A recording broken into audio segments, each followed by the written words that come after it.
31장 같이 보겠습니다. 민수기 31장 같이 교독하겠는데요. 1, 2절은 제가 읽고 3절 여러분들이 읽으시고 6절은 같이 읽겠습니다. 여호와께서 모세에게 말씀하셨다. 너는 미디안 사람들에게 이스라엘 백성의 원수를 갚아라. 그러고 나면 너는 죽게 될 것이다.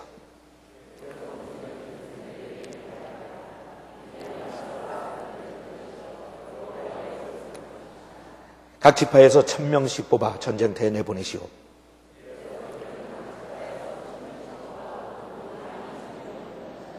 같이 읽겠습니다. 모세는 그들을 전쟁터로 내보내면서 제사장 엘르아살의 아들 비느하스도 성소의 기구와 신원아파를 가지고 따라가게 하였다.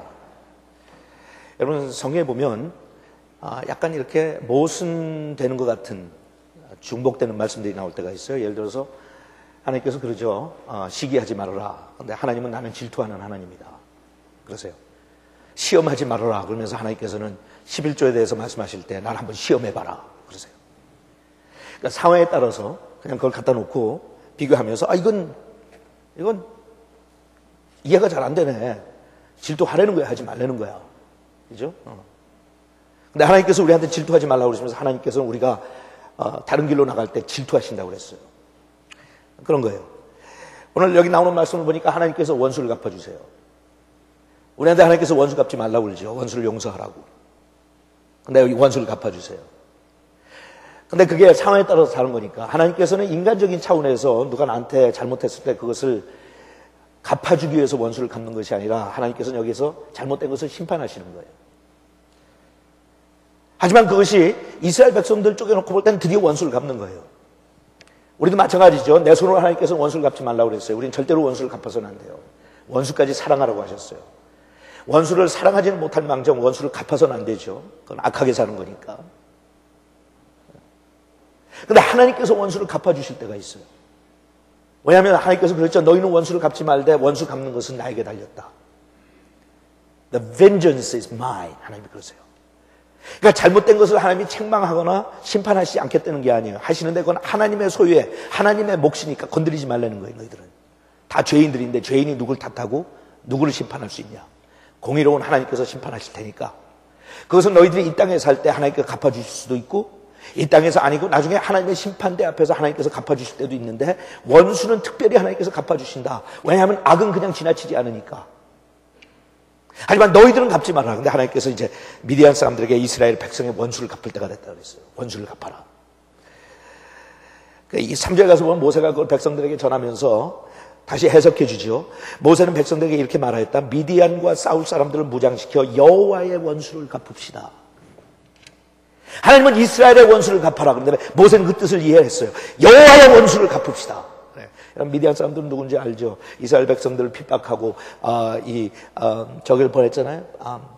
그 누구야? 발람을 보내가지고 속썩였던 사람들. 원수 갚자 이렇게 나오세요. 그때 이스라엘 백성들이 귀가 솔깃해서 잘못 나갔다가 12,000명이 그냥 전염병이 죽잖아요. 그 원수 갚자. 하지만 하나님께서는 원수를 갚기 위한 것이 아니라 미디안 백성들을 심판하셨던 거예요. 늘 그렇게 하셨어요. 이스라엘 백성들이 잘못 나가면 주위에 있는 나라들 통해서 이스라엘을 심판하셨어요. 주위에 있는 나라들이 잘못 나가면 이스라엘 통해서 하나님께서 주위에 있는 나라들을 심판하셨어요. 하나님께서 하나님의 병기로 무기로 사용하신 거예요. 그러니까 우리도 일반적인 나의 삶 속에 그와 같은 항상 선택의 여건들이 주어지죠. 내가 의의 병기로 하나님에게 사용받을 것이냐 아니면 불의의 병기로 하나님 앞에 사용받을 것이냐. 둘 중에 하나예요. 하나님의 보혈의 공로로 거듭난 하나님의 백성들과 자녀들이 이 땅에 살면서 나는 하나님께서 의롭다고 하셨는데 의롭다고 하셨잖아요. 이제 나는 의로운 사람이 됐는데 이 땅에 살면서 남은 여생을 의로운 사람으로 만들어 주셨는데 그럼에도 불구하고 나는 불의의 병기가 되어서 불의한 일을 위해서 도구로 사용받을 것이냐 아니면 하나님께서 최초로 드디어 나의 인생 가운데 의의 병기로 사용받을 수 있도록 나를 거룩하게 하셨는데 내가 의의 병기로 사용될 것이냐. 그의 초이스는 그의 선택은 날마다 우리가 내리는 거예요. 나는 내가 세상에 나가서 죄에 대해서 죄를 책망할 수 있다고 그러셨어요. 하나님께서 You can rebuke the sin. 아니면 내가 죄를 범죄하면 죄가 나를 책망해요.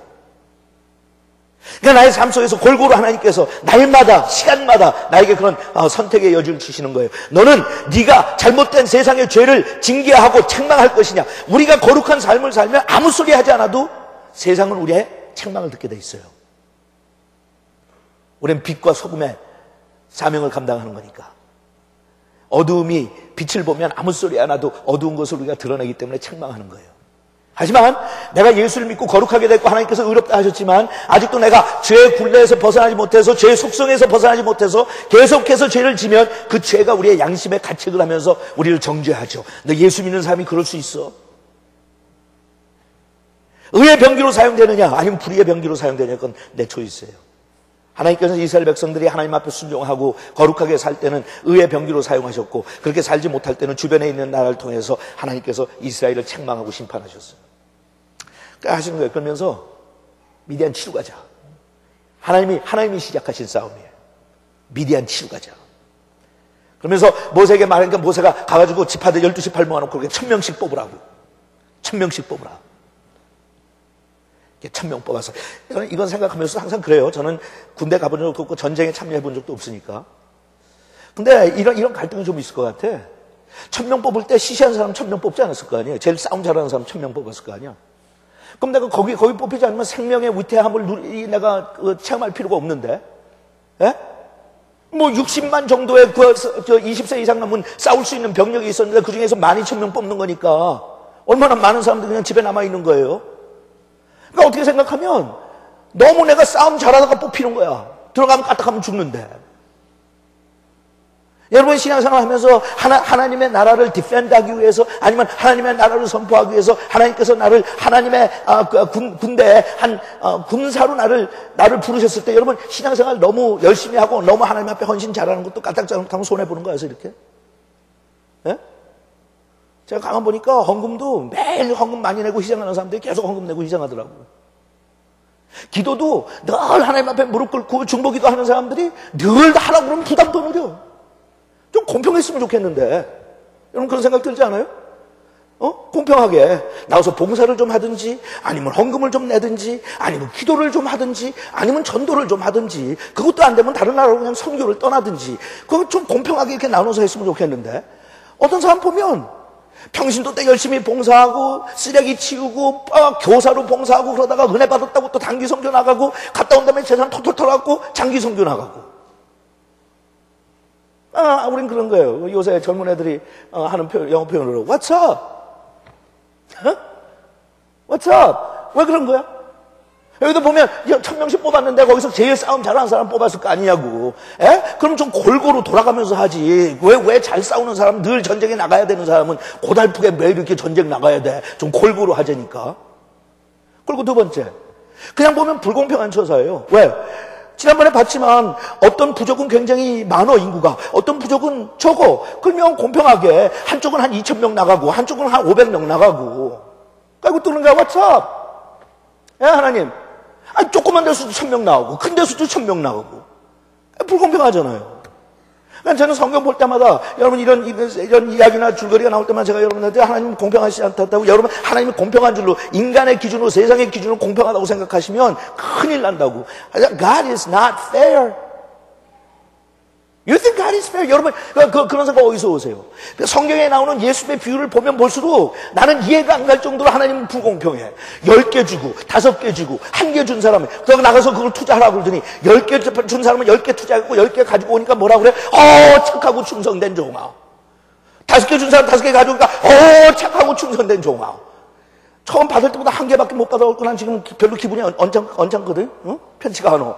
왜 쟤는 10개 주고 얘는 5개 주고 난 하나밖에 안 줘.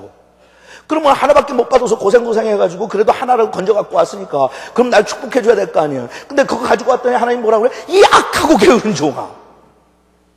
I don't understand. 만족하지 나도 한 10개 좀 줘봐요 하나님. 그럼 나도 10개 가져오든지 뭐 한번 해보지. 하나밖에 안 줘놓고. That's not fair. 여러분 또 생각나요?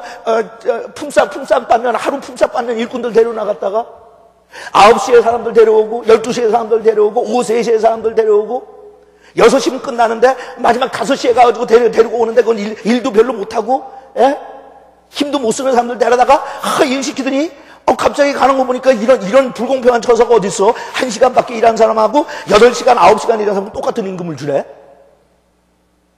그러니까